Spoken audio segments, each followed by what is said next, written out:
Rogelio Zúñiga te presenta El Debate en la Red. Un programa donde abordaremos temas de actualidad, temas que a ti te interesan. Quédate con el periodista Rogelio Zúñiga en El Debate en la Red. Hola, ¿qué tal? Muy buenas tardes, soy Rogelio Zúñiga y le doy la más cordial de las bienvenidas a su programa El Debate en la Red. Hoy con la presencia en el estudio de Luis Manuel Hernández Escobedo, quien es el líder del Sindicato de Empleados y Trabajadores de la Universidad Autónoma de Nayarit, a quien también, por supuesto, doy una cordial bienvenida. Muy buenas tardes, Luis Manuel. Gracias, buenas tardes, Rogelio. Un saludo al auditorio. Bueno, pues inevitable hablar el tema de esta tarde, los orígenes y las consecuencias del problema financiero en la Universidad Autónoma de Nayarit, nuestra alma mater, Luis Manuel.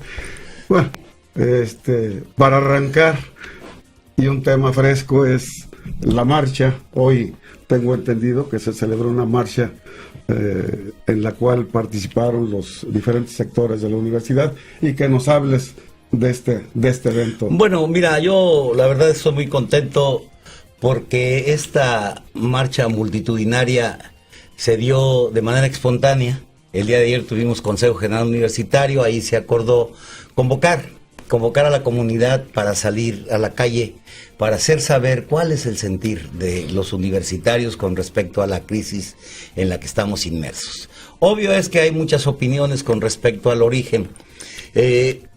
Quien habla de problemas estructurales históricos, obviamente que tiene que transportarse a los años 80, cuando la Secretaría de Educación Pública le planteó a la universidad el separar el nivel medio superior de la institución para que fuera una universidad que solamente ofertara nivel superior y posgrados. Sin embargo, el origen histórico de nuestra universidad pues tiene como sustento y pilares a las instituciones de educación media. El rector Rivera Domínguez no lo aceptó, y entonces empezamos a tener pues ese desdén que los políticos de alto nivel siempre generan cuando tú no sigues esas condiciones que luego te plantean en la coyuntura de ser los dueños de la decisión, sobre todo del gobierno federal. Y bueno, ahí se vino recurrentemente tratando de solucionar los problemas. En el 2000 con el rector entonces, Castellón Fonseca, tomamos la calle. Es la última vez que hemos tomado la calle antes de hoy. Y también el planteamiento el mismo, el recuperar un presupuesto que estaba por el piso en cuanto al apoyo que daba el gobierno del Estado. Solamente el 6% de lo que gastaba la universidad, que significaba 23 millones de pesos. El gobernador Antonio Echeverría, después de una discusión, un debate con algunos otros personajes como el secretario de gobierno, el presidente de la gran comisión entonces del Congreso y todo esto, accedió a apoyar a la universidad con 16 millones de pesos. Y inclusive, antes de que saliéramos, nos dijo, bueno, además ya va a quedar plasmado en el irreductible del presupuesto, y empezamos a luchar porque se fuera dando pues esa equidad que debe existir como lo establece la propia Ley General de Educación, porque es una universidad estatal y entonces tiene la obligación el gobierno local de apoyar hasta con el 50-50 como ocurre en otros estados. Sin embargo, ha sido muy difícil desde que se masificó la educación superior y se generaron muchas universidades en las entidades de este país. Pues obvio que es un problema que se ha venido siguiendo, porque siempre se ha planteado, a ver, si hay el compromiso y la recomendación de la OCDE y de la Organización Nacional de las Naciones Unidas para que todos los países miembros o los de la OCDE, para que aporten el gobierno a través de los impuestos que pagan sus ciudadanos, el 8% del Producto Interno Bruto para la educación en general. De esto, la educación superior siempre ha planteado que sus 32 instituciones de educación superior requieren de un apoyo puntual que tendría que trasladarse al 1% del Producto Interno Bruto. E inclusive, si se planteaba, si se hacía posible que también la situación de la investigación, de la innovación, etcétera, a través de sus órganos como el CONACYT y esto, participaban en ellos, con el 1.5 del Producto Interno Bruto, había la posibilidad de en 10 años lograr el 60% de cobertura, que es más o menos el promedio que tienen los países de la OCDE. Y bueno, hubo la propuesta y eso significaba 16,000 millones de pesos al año durante 10 años.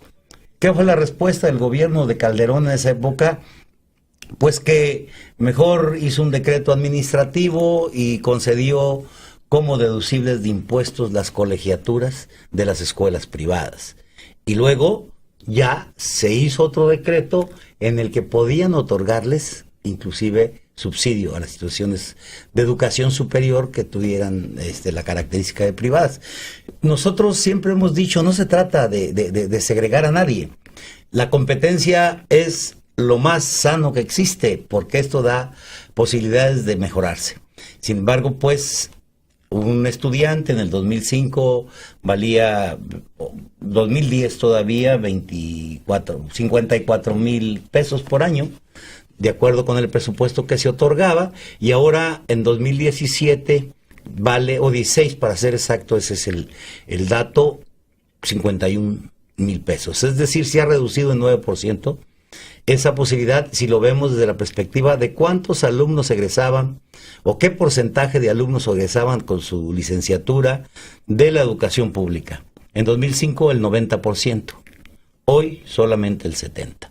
Esto quiere decir que la educación privada ha crecido en un 20%. Y eso obviamente es preocupante porque esto indica que los espacios de cobertura de la educación superior están cada vez más reducidos y por ende los presupuestos que se tienen que otorgar para esta cuestión siguen fijos en el punto 66% del Producto Interno Bruto. Es decir, no ha crecido el apoyo a educación superior pública y sí ha crecido el apoyo a la educación privada. Se ha llegado el momento, pues, que parecía la crónica anunciada de llegar a requerir, pues, ya con carácter de urgente el apoyo presupuestal de las diversas instancias, el Estado y la Federación. En este momento, pues, se ha dicho que ya no hay dinero para el pago ni siquiera de la quincena, de la próxima quincena a los trabajadores. Sí, es una cosa lamentable, pero no es simple. Obviamente que el problema estructural que se ha venido siguiendo ha generado y arroja en el estudio muy puntual que hace la UDI de que 33,000 horas no reconoce la Federación de la plantilla que tiene nuestra institución, nuestra universidad, nuestra alma mater. Y curiosamente son las de medio superior. Es decir, la educación media no la reconoce a plenitud la Secretaría de Educación Pública y entonces, pues, ella tasa solamente alumnos de educación superior, 14,000 o 15,000. Y entonces ahí saca la cuenta aritmética de lo que entrega de presupuesto y luego dice, es que te estoy entregando 100,000 pesos por alumno, cuando en la realidad son 46,000, porque los 12,000 y tantos, casi 14,000 o 13,000 de medio superior no los tiene considerados. Y eso es lo que está tratando de aclarar. Ya lo aceptó en principio la SEP, pero bueno, si va aparejado a una situación que se empezó a dar de manera anómala en los últimos años, sobre todo en la cuestión de lo que surgió a la llegada del maestro Ignacio Peña, del rector Peña González, donde de repente se refleja un quebranto muy importante para la institución, pero el detonante lo hizo el titular del órgano de fiscalización de esa época, donde dice que fueron transferidos a una cuenta personal de la cuenta universitaria a un trabajador vigilante más de 300 millones de pesos. A ver, ese punto está y está interesante porque al último Dime tú si la ley de la bancaria y de valores, tú vas con un cheque de 100,000 pesos y te investigan de dónde lo sacaste y por qué lo obtienes. Sin embargo, hubo transferencias a un particular con un ingreso a lo mejor de 10,000, 12,000 pesos al mes, de más de 300 millones de pesos. Pero luego vino la aclaración, porque el gobierno anterior, a través de sus machicuepas y la fiscalía involucrada en todo, enredaba las cosas. Sucede que esos 350,000 pesos, 50 millones de pesos, fueron transferidos a una persona física en diferentes operaciones. Es decir, si la quincena difícil para la universidad era el día último del mes, la segunda quincena del mes, pues supuestamente un particular le prestaba dinero, los depositaba en la cuenta de la universidad, y la universidad, después del día 5, cuando le llegaba el subsidio federal, le pagaba, pero ya con un interés. Estamos hablando de 2 millones más, de 3 millones más. Y así se hicieron varias operaciones, y ocurre que más allá de lo que podamos pensar nosotros, eran operaciones mínimas de 30 millones. Y entonces, ¿qué hace el banco para poder identificar de dónde vienen esos recursos y para qué son? Ahí a mí no me da la imaginación para pensar más que en qué ahí estaba involucrado el propio gobierno del Estado o alguna autoridad importante, será la fiscalía, será otra gente, para que no se siguiera esa situación de verificar de dónde vienen los recursos o por qué. Porque es una cuenta privada. Y entonces lo que nosotros planteábamos es, pues siguiendo la ruta del dinero se llega a dónde está y cuánto es. Y hubo denuncias puntuales de parte del rector, hubo la exigencia del Consejo General Universitario a través de su presidente, que es el rector. Yo particularmente, posterior a ello, el día que se quemó, quemaron el edificio administrativo donde estaba la Secretaría de Finanzas, también lo intentaron con la camioneta que yo traigo, acá en la calle Durango. Y entonces también puse una querella, puse una denuncia, y no me han llamado para ver si la ratifico o qué hago. Entonces, la Fiscalía hoy tendrá esa responsabilidad. Ayer en el Consejo General Universitario se habló de ello. Porque es mucho dinero, pero al último, yo estoy claro que la universidad nunca ha tenido 300 millones juntos. Lo que pasa es que hicieron varias operaciones, y al último el fiscal, que luego mostró las órdenes de aprehensión esas que eran falsas, porque no eran efectivas, la ficha roja y todas esas cosas, tuvo que declarar que bueno, lo probado hasta ese momento eran 12 millones de pesos, que no tengo duda que pudieran haber sido el pago de intereses por las operaciones. Pero al último también, ¿cuántas operaciones hubo en 2016? ¿O en 2014? Es una situación que ahí está y que creo que la Fiscalía debe tomar cartas en el asunto para que se le limpie la cara a la universidad, porque si algún universitario ha cometido algún delito, pues que se le persiga, porque al último esa es la función de la Fiscalía. Pero la universidad pues no tiene órganos coercitivos para ello, pero sí también la universidad puede hacer procesos administrativos para buscar el caminito del dinero. Y en eso hemos estado insistiendo. El Consejo General Universitario ya asumió la responsabilidad para derivar dos cosas. Una, al nuevo titular del órgano de control, que es un ciudadano no universitario, para que haga una auditoría a las nóminas y se vea dónde falta o sobra personal, quién trabaja, quién no trabaja.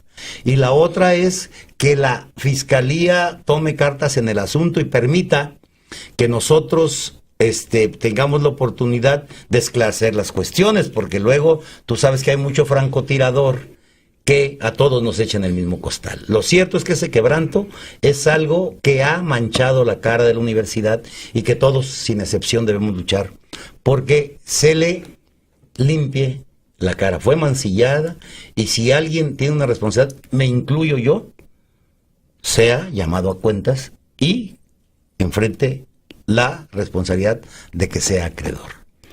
¿Se ha llegado a probar alguna irregularidad por parte de la administración del rector Juan López Salazar? Bueno, la irregularidad que yo tengo al menos clara, a nivel de consejo, son dos cosas que ya se hicieron claras.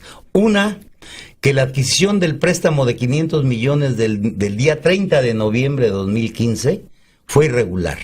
Irregular en el sentido de que fue otorgado para infraestructura universitaria y reforzamiento del fondo de pensiones. ¿Se utilizó para qué? No tenemos información. Como órgano colegiado de gobierno de la universidad, no tenemos ninguna información. 2, la otra es que por ningún motivo la universidad debe transferir cantidades importantes de dinero a un particular, aun sea trabajador. O sea, es una operación un tanto turbia o muy evidente, licenciado. Yo tengo esa duda porque ya ves que el diablo metía la cola en todos lados. Y me refiero al fiscal. ¿Sí? Me refiero al fiscal. Y entonces, yo hasta me he puesto a pensar que si no son señales o de alguna manera como Hansel y Gretel, ¿no? El cuento dejando migajitas para que se dieran cuenta y entonces ante una operación tan burda pues se buscara la manera de esclarecer las cosas, porque yo creo que el rector Juan López no era alguien que tuviera no tuviera la capacidad de saber de ese tipo de cuestiones, porque él toda la vida trabajó en todo eso. Entonces yo creo que dejó señales en el sentido de que luego que él tuviera que salir huyendo, pues obviamente se siguiera la ruta del dinero de parte de la Fiscalía y se llegara a la realidad que ocurrió con ese quebranto, que no es el que tiene la universidad en estas condiciones, ¿eh? El quebranto no es más que operaciones que bueno, hay que probarlo, pero de lo que solamente se han podido probar 12 millones de pesos. Entonces eso no es una cantidad que pueda tener la universidad en estas condiciones. Lo cierto es, pues, el no reconocimiento de plantilla, lo cierto es algunos manejos que luego no se aclaran porque había mucha opacidad. Por ejemplo, te enteras ya que a toro pasado, que el gobernador Ney González no entregó 18 meses de presupuesto ordinario. Estamos hablando de más de 100 millones de pesos. Entre 2010 y 11, ¿cuánto enteraba o tendría que enterar el gobierno si entonces el presupuesto para la universidad era de 136 millones de pesos? ¿Cuánto tenía que entregar por mes? Bueno, pues una cuenta aritmética de más de 10 millones de pesos. 18 meses no los entregó. ¿Qué quiere decir? Que son 180 millones de pesos. Nosotros ya cacareábamos en esa época porque nos habían reconocido plantilla administrativa, que habíamos encontrado el equilibrio financiero. Sin embargo, ocurre eso y empieza, y lo sobrevivimos obviamente, pero empieza a verse este problema, que el gobierno federal, la Secretaría de Educación Pública en particular, tenía un fondo para este tipo de apoyos. O sea, en el mes de diciembre muchas universidades, yo creo que todas, hacían su cartita Santa Claus para cerrar ejercicio y había 50, 100 millones de pesos que te daban como única aportación. No te los ponían en el presupuesto para tenerte otra vez el próximo año en la misma circunstancia, por la razón que es muy fácil de entender. Mira, el periodo escolar empieza en el mes de agosto. Antes el Consejo aprueba algún nuevo programa académico, la ampliación de cobertura en otra, y se contrata gente, pues profesores, trabajadores, se hace la infraestructura o se compra equipo, y hasta el presupuesto del siguiente año tienes que buscar la autorización. Es una cosa que se descuadra en tiempo, sí, pero que ocurre regularmente siempre, o ocurría. Y de repente ese fondo lo desaparecen y dejan colgados de la brocha a los rectores y entonces sale la PUS. Y la PUS ya entonces empezó a derivar en otro mundo. Contrataciones no autorizadas, bastantitas. No tenemos la precisión porque no éramos sujetos de información. Esas operaciones indebidas de transferencia de recursos. El préstamo irregularmente conseguido, y todo eso necesitamos nosotros tener información como universitarios, porque luego a todos nos echan al mismo costal y pareciera que alguien para pasársela tranquilo o poder ir satisfaciendo sus fobias, Lo más fácil es decir, no, es que los sindicatos lo tienen hundido. O aquellos que luego se sienten segregados porque creen que no somos de su clase al interior de la propia universidad, esos que tienen blasones y doctorados y demás. Es que el sistema de sectores en la universidad ya está caduco. ¿Cuál sistema de sectores? Es la ley orgánica la que establece muy claro que la universidad está por una comunidad universitaria, está integrada está compuesta por una comunidad universitaria que está integrada, licenciado, por profesores, trabajadores y alumnos. En ese sentido, es una representación que luego se busca de manera equilibrada llevar al Consejo. Pero eso no es indicador de que hay un control para la decisión de las cosas. Lo que pasa es que hay muchos que se sienten dueños de la verdad y quieren que con su opinión desde su cajita de cristal la universidad se reoriente cuando no ganan ni siquiera la posibilidad de ser delegados de su centro de trabajo o consejeros. Es que ellos no quieren buscar consensos, se asumen como dueños de la verdad. Y eso ha generado, hoy las redes sociales te dan manera de decir o no decir cosas, de denostar o descalificar a cualquiera. Pues aprovechan, pero lo cierto es que los hemos llamado a que busquen la manera de tener consensos, de hacer discusiones reales, cada quien en el papel que le toca jugar, pero no asumirse como dueño de una verdad absoluta o no tener que discutir con un simple asalariado obrero dentro de la institución misma. Ahí está la diferencia. Si me permites, vamos a ir a una pausa comercial. Regresamos en unos segundos. En un momento continuamos con más de El Debate en la Red, con Rogelio Zúñiga. Continuamos nuestro programa de esta tarde, El Debate en la Red, con la presencia en el estudio del líder del Sindicato de Empleados y Trabajadores de la Universidad Autónoma de Nayarit, Luis Manuel Hernández Escobedo. La crisis universitaria, el tema fundamental. Y bueno, pues decíamos en el momento del corte, Luis Manuel, la problemática, cómo no es aclarar, cómo no es única y exclusiva de nuestra alma mater, cómo son varias en el país que están inmersas en este problema. Sí, mira, en insolvencia económica que no pagaron la quincena pasada, ya hay 3 universidades. La de Tabasco no, y la de Estado de México, bueno, por razones obvias, la de Estado de México tiene cerca la posibilidad de que su gobernador la rescate, porque está en el Estado de México. La de Tabasco, extrañamente, no quiso entrarle a firmar el documento, aquella carta que salió publicada en La Jornada. Yo tengo mi propia opinión con respecto a esto. Tú recordarás que hace unos semanas, no sé, 1 o 2, salió un reportaje de la estafa perfecta, donde recursos del gobierno se triangulaban a partir de que se le otorgaban a las universidades contratos de servicio y la universidad incapaz con su estructura de hacer un proyecto de esa naturaleza donde iban inmersos 100, 200 millones de pesos. Y entonces ellos subcontrataban a una empresa que tenía la capacidad para hacerlo y la universidad cobraba un porcentaje. Total, una triangulación que trajo consigo un quebranto de más de 2,000 millones de pesos y que estuvo en las redes y que estuvo en la mesa de discusión en los medios. Y yo creo que esa es una de las razones, porque uno de los involucrados en estas triangulaciones es Pemex y son algunas otras empresas estatales. Entonces todo eso enturbia las cosas, pero yo estoy seguro que más del 50% de las universidades públicas de este país están en esa circunstancia, no porque exista un saqueo, como lo quieren plantear algunos de manera simple.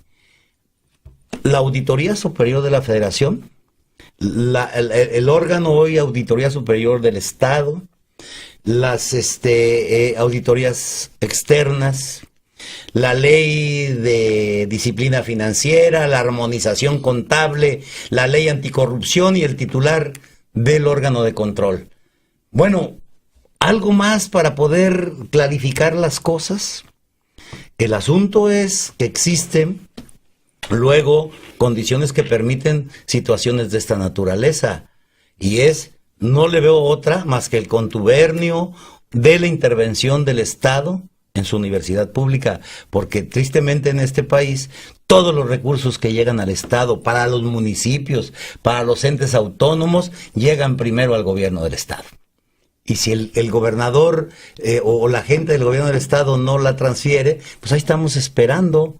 Fue uno de los grandes problemas que tuvo la Universidad Veracruzana, donde el gobierno del Estado paga el 52% del costo de la institución, donde el señor que está detenido, Duarte, no les enteró 1,800 millones de pesos. La rectora tuvo que salir junto con toda la comunidad como nosotros a decirle, danos nuestro dinero, y sin embargo, pues solamente le dijeron, pues el señor se tiró a la fuga, etcétera, etcétera, y ahí está ese gran adeudo que también tienen problemas a la Universidad Veracruzana. Eso es lo que estamos planteando como CONTU, y creo que podemos encontrar salidas, claro. Como les lo dijo el rector hoy en su discurso, no venimos a pedir ayuda de rodillas, venimos a que nos ayuden a solucionar este problema, y sabemos que existen mecanismos para lograrlo. Pero soluciones, exacto, soluciones. ¿Cuáles serían las soluciones? Las soluciones son claras.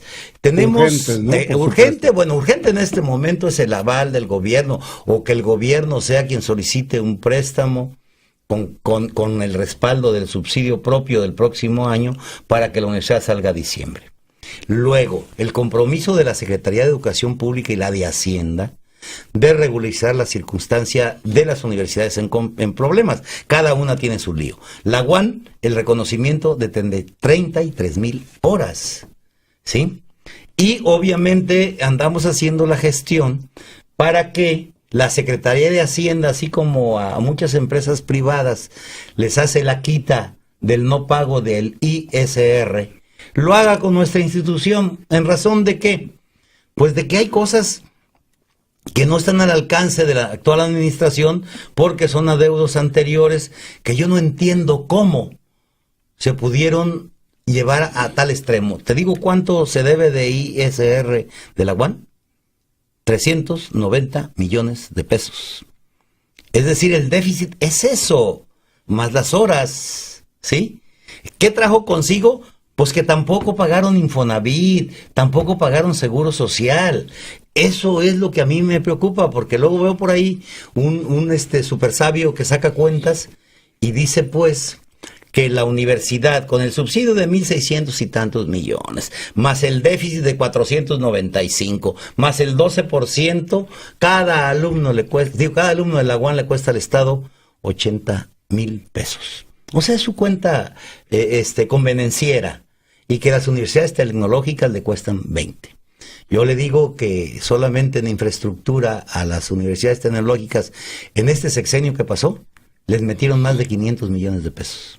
Entonces, a mí que no me cuenten, ¿sí? Yo digo, si la matemática y Pitágoras no se equivocan, si fuera, vamos a cerrar en 30,000 el número de alumnos. Si fuera 80,000, pues tuviéramos 2,400 millones de pesos de subsidio. Entonces, es como tratar de estar acicateando cosas. La verdad es que las soluciones tienen que ser de todos, ¿sí? El reconocimiento de plantilla, que ya casi lo tenemos resuelto, o al menos ya nos han dicho, es viable y es algo que reconoce la propia SEP. El asunto fue el temblor, ¿verdad?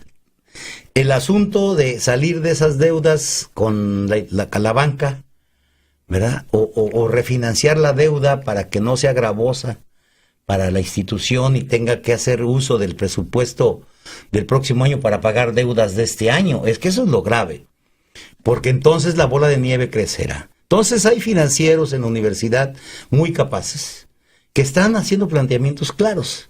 Vuelvo a repetirte, tristemente todo tiene que pasar con el aval del gobierno del Estado, porque nosotros teníamos ya un acuerdo, por ejemplo, que 2014 ya habíamos resuelto el ISR de 2014, pero nunca lo quiso firmar el gobierno del Estado.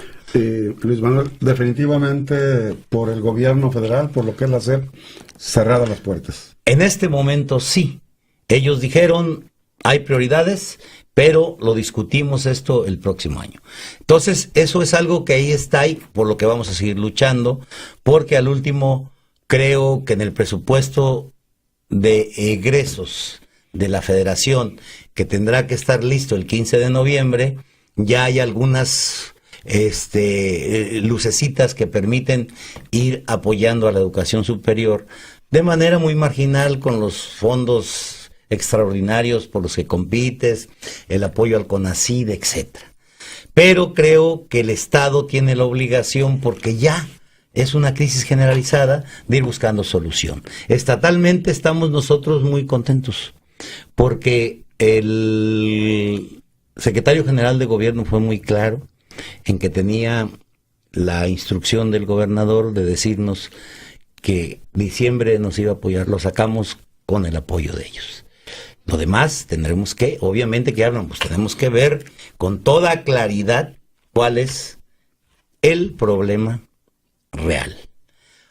Que los sindicatos, los contratos son insostenibles. Vuelvo a repetir, un profesor de tiempo completo en Nayarit, titular C, es decir, con doctorado, gana 27,000 pesos.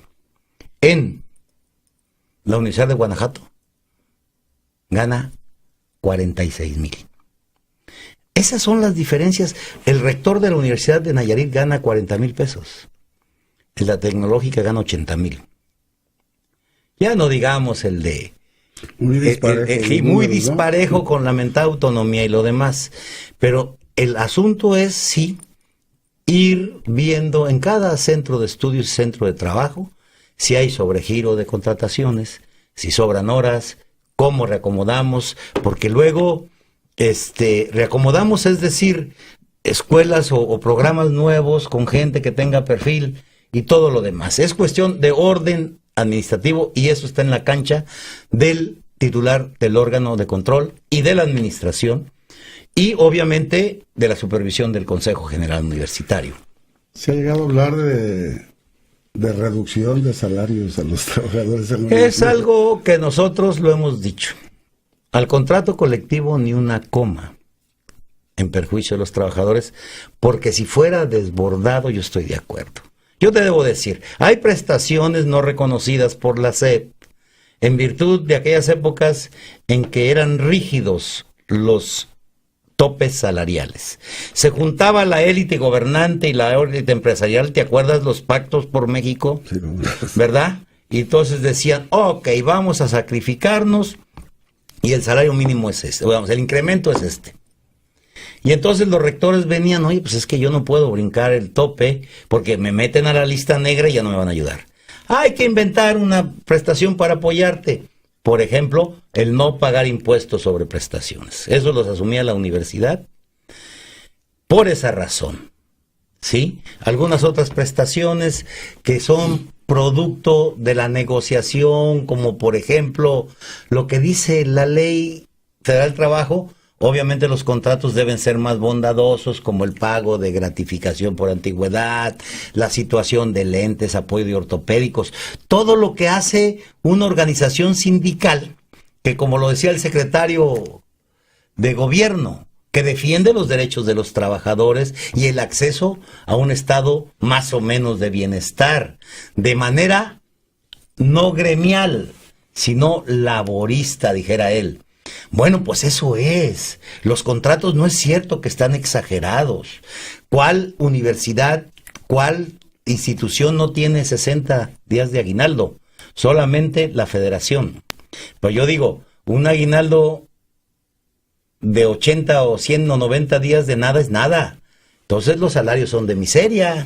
Y entonces, ¿cómo quieren que este país, que es una de las, bueno, es la 14ª economía del mundo, siga con esa actitud de concentrar la riqueza en unos cuantos? Tú fíjate, plantean luego abrocharse el cinturón y lo más cómodo para todos es despedir personal. Los lujos no se acaban, las prebendas no se acaban. Pero hay que correr a la gente a la calle donde no tiene opción de otro empleo, porque si eso fuera, pues la competencia sería todo dar. Pero tú sabes que alguien que accede a un empleo formal lo cuida porque no hay. Es un patrimonio. Es un patrimonio, exactamente. Para algunos una bendición, es un derecho. Entonces, como yo les digo, no, es que esas plazas se heredan. No, señores, se heredan derechos. Sí, y los trabajadores no vamos a renunciar a nuestros derechos. Los ricos heredan su dinero, a quien quieren. Los reyes heredan títulos nobiliarios, posesiones y su lana y sus joyas. Los trabajadores solamente heredamos derechos. Y el derecho es del trabajador. Es que la plaza... No, nadie hereda su plaza. Pues si no le pagaran pensión. Hereda su derecho de decir, hay un espacio ahí y tengo mi derecho de propuesta porque es el derecho ganado. Y eso es lo que luego pervierten. Lo pervierten porque luego hay quien se atreve a vender su derecho. Eso es grave. Los sindicatos son el único organismo de defensa que queda para los trabajadores en este país. Chécalo, licenciado, con esta reforma de justicia laboral, que ya se abre formalmente a las outsourcing, a invadir áreas de trabajo que se puede sindicar, que se puede organizar, y luego la posibilidad del patrón de hacer contratos individuales. ¿Verdad? Es ataque a la colectividad. ¿Qué son los contratos individuales? Solamente la zanahoria que te dicen a dos gentes que hacen el mismo trabajo. Vente tú, haz un contrato individual, te voy a pagar el 50% más. Y luego vuelas al otro y a los 6 meses, entonces ya nomás ocupo uno, ya no te renuevo el contrato. Por eso la colectividad es un organismo de defensa que también luego se pervierte, porque pareciera que la colectividad a algunos trabajadores les da la patente de inmunidad. Haga o no haga, me pagas, ¿verdad? Y entonces se ha convertido en el vicio ese de yo hago como que trabajo y tú haces como que me pagas y los salarios son paupérrimos. Luis Manuel, esta crisis, obvio que a quien más le ha pegado es a los trabajadores, ¿no? Sin duda. Manuales, administrativos y docentes. Pero de alguna manera habrá impactado también a lo que son los programas educativos. Fíjate qué buena pregunta. Absolutamente. Tú sabes lo que es para infraestructura, la obra, lo demás, bien etiquetado, y ahí tú vas a la escuela de enfermería, de medicina, en los terrenos de enfermería, ahí se están construyendo 5 aulas para poder ofertar. Del otro lado, con la mano de obra universitaria, están haciendo unos laboratorios donde van a venir simuladores robotizados para que los jóvenes, ya ves que el pleito son los campos clínicos, puedan practicar en robot con movimientos, partos, cirugías, un montón de cosas. Ganado de una manera importante por la escuela en un concurso internacional. Todo eso está construyendo. Tú ves que estamos haciendo andadores para que los muchachos de sociales y humanidades puedan tener otros accesos más rápidos. En la academia podemos presumir, la semana pasada, el maestro Liborio González ganó el Premio Nacional de alimentos. El Premio Nacional. Los muchachos de odontología sacaron 2º lugar en conocimientos a nivel nacional. Los jóvenes de ciencias sociales y humanidades del área de comunicación y medios sacaron 1er lugar por 3 años consecutivo en el cortometraje en el Festival de Cine de Guanajuato. Digo, tenemos casi todos los programas certificados. Lo que no tenemos es la vinculación con el sector productivo, con el sector gubernamental. Porque el social sí, obligados, porque hay que hacer campañas de vacunación. Pero yo creo que si lo que planteó el gobernador Echeverría García, cuando la universidad será quien nos dé la orientación para el Plan Institucional de Desarrollo. Esto nos indica que también tenemos que hacer convenios de vinculación para darle servicios. Yo te pongo un ejemplo. El tan cacareado Canal Centenario.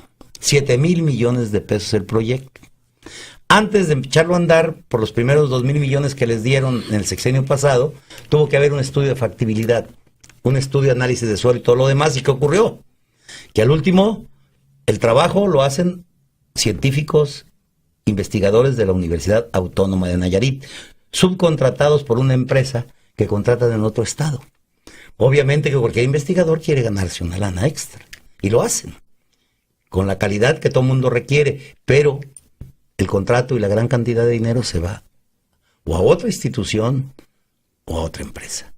Esa es la vinculación que está pidiendo la universidad para no andar con la cantaleta, dame más subsidio, no, deja darte servicios para ganar dinero. Tenemos el CENIT 2, un centro de investigación de lo más avanzado que te puedas imaginar, donde te pueden descifrar el mapa genético de un ser vivo cualquiera, sea planta, persona o lo que sea, en 2 días. Cómo diseccionan una molécula y todos los metales que tienen los separan para ver cuáles son endémicos de la planta, cuáles son producto de la contaminación. En alimentos, en este tipo de trabajo, ahí el CENIT es lo mejor. Tenemos un sistema de localización que se llama Perseo, que te localiza cualquier parte del mundo satelitalmente y te saca una foto o un video a 10 metros. ¿Qué hace?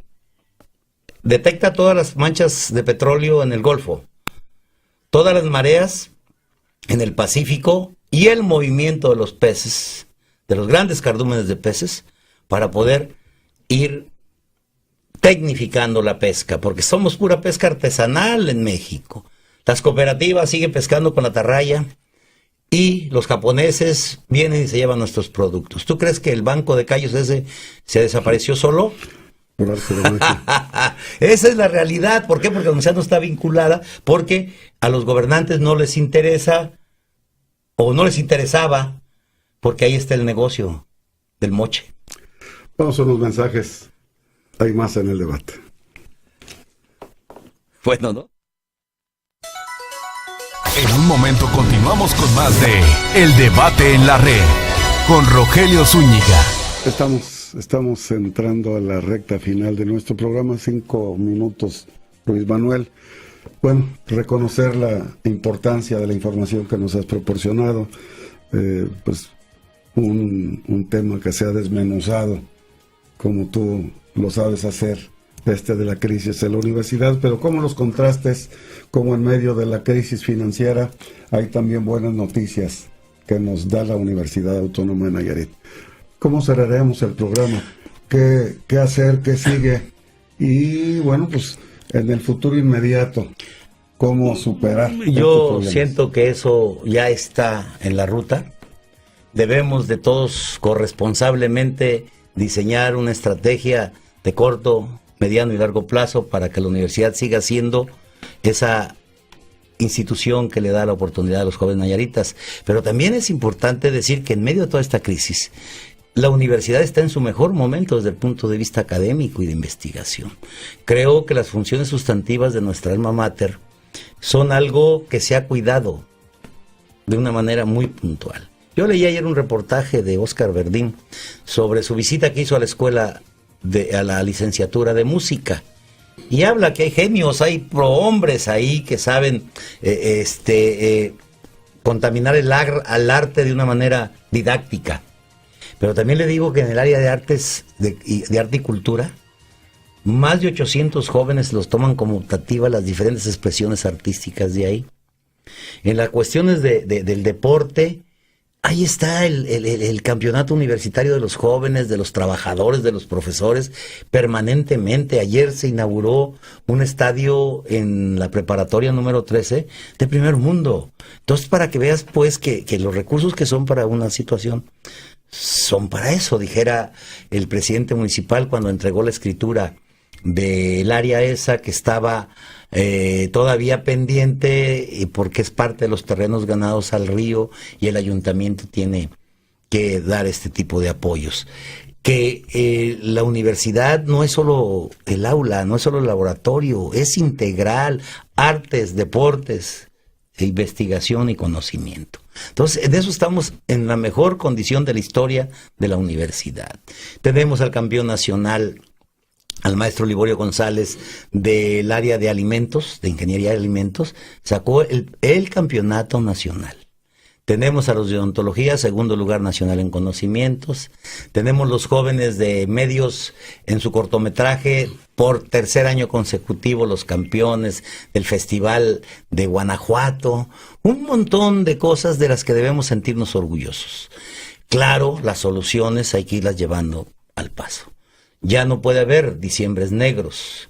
Todo mundo tenemos que entender que tenemos que aportar lo que a nuestra obligación se debe, el ser universitario. Y en eso todos estamos de acuerdo. Y sabemos que el rector Peña González ha demostrado en este año y cachito que tiene como rector que sí le interesa la universidad.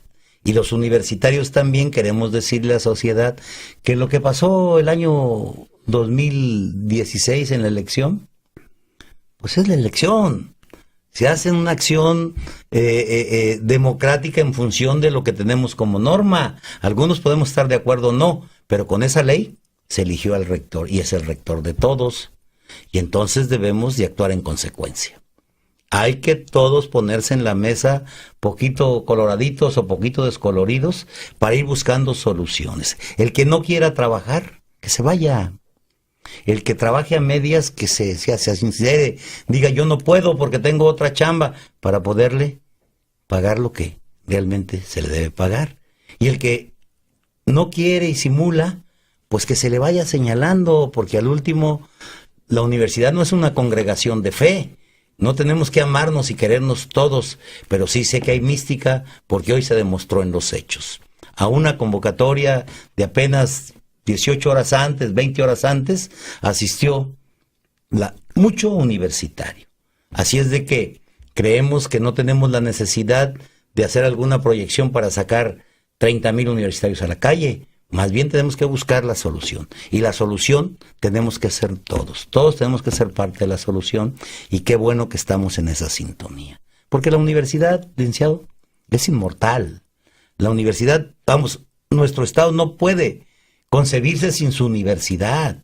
Y qué bueno que venga la competencia con la Politécnica, con las universidades tecnológicas, las universidades privadas, pero que sea una competencia en beneficio del desarrollo del Estado, claro, pero también del bienestar de sus habitantes. Y ahí es donde tenemos que definir, porque el sentido social de nuestra universidad está a toda prueba.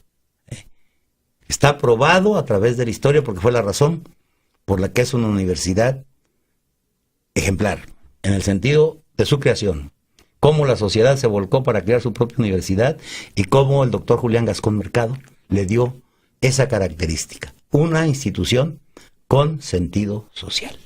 Y ese es nuestro orgullo. Luis Manuel, pues no me queda más que agradecerte tu visita y tu participación, hombre, qué oportunidad tan buena. Yo estoy muy contento porque vamos encontrando la solución y además pues agradecido con la vida, agradecido con la sociedad, pero sobre todo siempre cuidando la arma. Yo digo una cosa, en defensa de la universidad pública ni un paso atrás, en defensa de la Universidad Autónoma de Nayarit hasta la vida. Así que un saludo al auditorio. Gracias por haber estado con nosotros. Hasta la próxima.